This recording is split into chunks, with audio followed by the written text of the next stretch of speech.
Hello mga mare, for today's video, ito na naman ang ganap sa tindahan namin ngayong araw. Kanina nga mga mare ko, abay naglagay ako ng mga soft drinks doon sa freezer namin, yung mga naka-plastic bottle. Dahil nga ganun palagi yung aking ginagawa, talagang pinag-frozen ko or pinag-ice ko yung aming mga soft drinks. Dahil nga po yung ibang mga customer ko talaga, lalo na yung mga bata, mas pinipili po talaga nila yung mga soft drinks po na mga nag-ice. Lalo na nga yung Sting mga mare ko, talagang gustong-gusto ng aking mga tumer, yung mga nag-ice po ng mga Sting, kaya naman palagi talaga ako nagpapaprosen ng aking mga Sting. Pero kanina nga po, habang naglalagay ako ng mga soft drinks sa mga naka-plastic bottle dito po sa freezer namin, abay napakarami ng tumutulo. Hindi ko pa man din tapos talagang ilagay yung mga soft drinks kanina, abay nagsisituluan na talaga yung iba. Kaya nga po ang ginawa ko na lang talaga kanina, yung mga naglilik po ng mga soft drinks, tinanggal ko na lang talaga isa-isa. Kesa naman matuluan yung mga paninda ko ng mga yelo doon sa loob ng freezer namin, kaya tinanggal ko na rin kaagad para naman hindi na rin magkalat doon sa loob ng freezer. At kung magtatanong nga kayo kung bakit tumapon, kasi ang paglagay ko po talaga sa mga naka-plastic bottle ng mga soft drinks namin, pahiga po siya, kaya nakikita ko po talaga kung meron naglilik. Marahil din siguro mga ko sa mga nagdi-deliver din, kasi minsan yung mga truck po talaga na nagdi-deliver ng mga soft drinks dito sa aming tindahan, minsan po wala talagang bubong yung mga truck nila, kaya naiinitan talaga yung mga soft drinks po. Pero sa mga ganitong mga soft drinks nga, lalo na po yung mga naka-plastic bottle, hindi po talaga natin maiiwasan yung meron po talagang magli-leak. Mamaya nga po papakita ko po sa inyo kung ilan na po yung mga soft drinks dito na nag-leak. Sa totoo lang mga mare ko, isa rin talaga ito na nagpapalugi sa ating negosyo. Kasi magkano lang din talaga ang tubo natin sa bawat soft drinks po ng mga naka-plastic bottle. Tapos magli-leak pa yung iba, talagang luging-lugi tayo dito.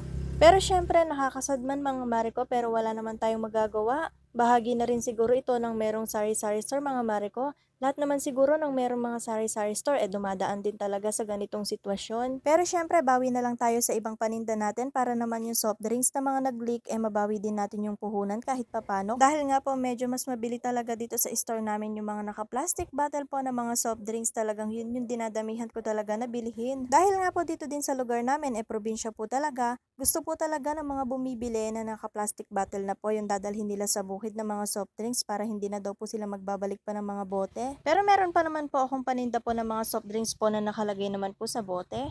Talagang yung mga paninda ko nga po na soft drinks na nakalagay po sa plastic bottle talagang pinagyayelo ko po siya. Dahil nga po yun din talaga yung paraan po para naman po lumamig din yung mga soft drinks ko na nakalagay po sa bote na babasagin. At pag nag-ice na nga po yung mga plastic bottle po ng mga soft drinks ko nilalagay ko na po talaga siya sa cooler namin. Para naman po yung mga babasagin po talaga ng mga soft drinks hindi ko na po talaga kailangan pang magdagdag ng yelo doon po sa cooler namin. Parang yung mga naka-plastic bottle po na nagyayelo na yun, parang magpapalamig sa kanya. Simula nga po nung nilagay ko talaga yung mga soft drinks namin doon sa cooler or chiller, talagang naging matipid po kami talaga sa kuryente. At isa pa yung cooler po talaga namin, doon po talaga nakalagay sa labas ng aming tindahan para naman po makapili po yung mga customer namin kung ano pong mga soft drinks yung kanilang bibilhin. Para naman din yung mga customer natin, alam na talaga nila kung ano yung mga benta natin na soft drinks. At para naman din makapili pa sila kung anong mga soft drinks talaga yung kanilang bibilhin. Compare nga kung nakalagay talaga sa freezer natin or nakalagay sa ref natin, minsan yung mga customer natin nagbabago-bago rin talaga yung isip. Pag inabutan natin ng Coke talaga, sasabihin nila royal na lang, lalo na kapag nakalagay talaga sa ref, talagang obligasyon na buksan natin. Kaya ayan, ganyan na lang talaga ang ginawa namin sa mga soft drinks namin. Doon na lang nakadisplay sa labas yung cooler namin or yung chiller namin para makapamili pa rin yung aming mga tumer kung ano talaga yung gusto nilang bilhin. Hindi naman sa tamad kami mga mare ko, pero sa totoo lang po, yung mga plastic namin at yung mga straw, yung pambukas ng soft drinks, doon na po nakalagay sa labas ng aming tindahan. Parang self-service na nga talaga yung ginagawa ng aking mga tumer, pero okay lang naman, naiintindihan naman nila kahit papano, lalo na po kung marami talagang bumibili.